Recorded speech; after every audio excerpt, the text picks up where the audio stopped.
For those people who only treat as real things they can directly perceive with the physical sense organs, the aura is considered to be some kind of fantasy of imagination. The aura, a vital sheath or envelope that extends beyond the boundaries of the physical body, has therefore long been the province of psychics and mystics. However, in recent years, science has developed methods to determine the existence of the aura, and this has gone a long way toward debunking the idea that the aura is simply an illusion. Kirlian photography was one of the developments that showed an energy field around each living being. Various measuring devices have proven that there is an electromagnetic field that indeed extends beyond the physical body. The aura represents an interface between the vital nature of the being and the vital force that circulates in the environment, or that directly presses into the world from the native planes of the vital. As the seeker becomes able to experience and recognize these more subtle energetic actions, he begins to experience the effects of the aura, which provides yet another confirmation of its existence. For instance, an individual may feel pressure that seems to be an illness building up in the body. With close observation, this can be seen to actually start out as a pressure on the vital envelope surrounding the body.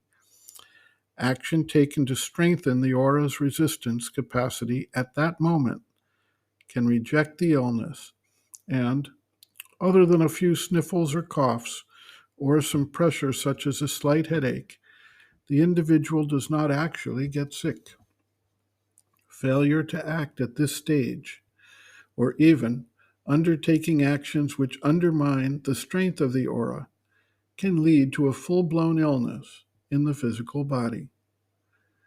Illness is but one example. Other vital forces may try to invade and undermine the vital nature of the individual, causing emotional disturbances or nervous breakdowns. A strong and vibrant aura can withstand these attacks and help the individual pass through difficulties and traumas relatively unscathed. While there are thoughts, emotions, and physical pressures which can undermine the aura, there are also those that can strengthen the aura, providing thereby a strong level of protection. An experiment was undertaken to take Kirlian photographs of an individual's aura in a normal state, and then, after some period of concentrated chanting and pranayama, the difference in just a few minutes of focused breathing and chanting was clear and obvious. The aura gained in brightness, intensity, and depth. The mother writes, quote, "The vital body surrounds the physical body with a kind of envelope, which has almost the same density as the vibrations of heat observable when the day is very hot. And it is this which is the intermediary between the subtle body and the most material vital body. It is this which protects the body from all contagion, fatigue, exhaustion, and even from accidents. Therefore, if this envelope is wholly intact, it protects you from everything.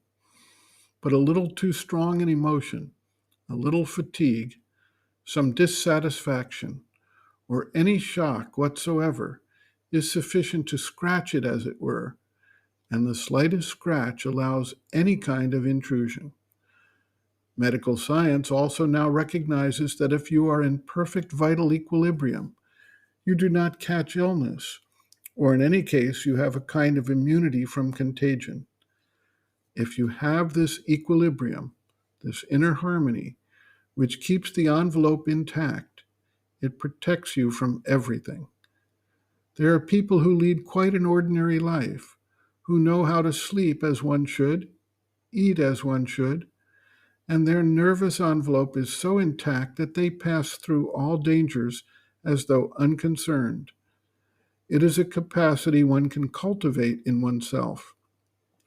If one becomes aware of the weak spot in one's envelope, A few minutes' concentration, a call to the force, and inner peace is sufficient for it to be all right, get cured, and for the untoward thing to vanish. End quote. Reference: Sri Aurobindo and the Mother, Our Many Selves, Practical Yogic Psychology, Chapter 2, Planes and Parts of the Being, pages 16 to 17.